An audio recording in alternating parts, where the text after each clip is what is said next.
Comment les applis de rencontre ont-elles investi le marché de l'amitié ? Merci d'avoir posé la question. Le 30 juillet, on célèbre chaque année la Journée mondiale de l'amitié.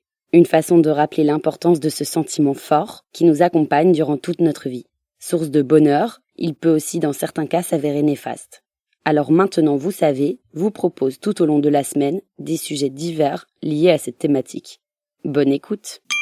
Selon la dernière enquête IFOP de janvier 2022 sur le sentiment de solitude des Français, 1 personne sur 5 est confrontée à la solitude chronique. Nous sommes de plus en plus connectés et pourtant de plus en plus seuls. Dans un contexte social aussi compliqué, pas étonnant que le marché de l'amitié ait lui aussi été investi par les applications de rencontres. Après le succès des applis destinées aux célibataires en quête de relations sexuelles ou amoureuses, les plateformes se sont évidemment mises à se décliner sur le ton de l'amitié. Lesquelles, par exemple ? La première à ouvrir la voie, c'est Meetup.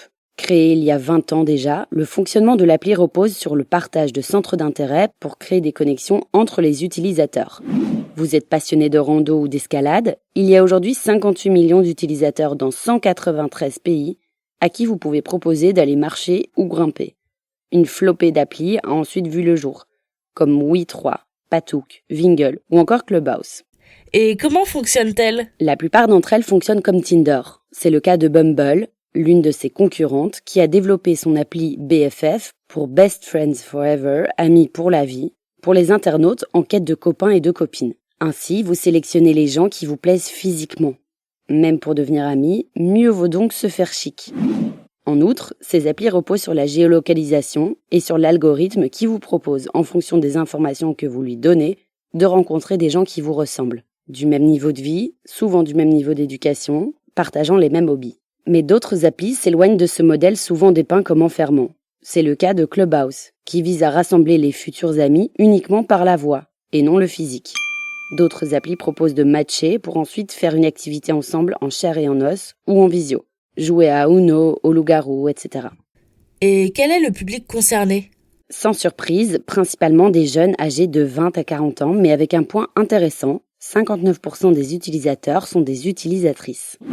Selon un article paru sur le sujet dans le journal Les Échos. L'appli Copine de sortie a notamment lancé une appli de rencontre amicale uniquement réservée aux femmes par exemple.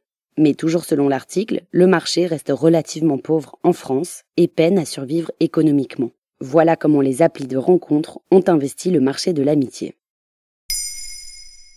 Maintenant, vous savez. Un épisode écrit et réalisé par Johanna Cincinnatis. Ce podcast est disponible sur toutes les plateformes audio et pour l'écouter sans publicité, rendez-vous sur la chaîne Bababam Plus d'Apple Podcast.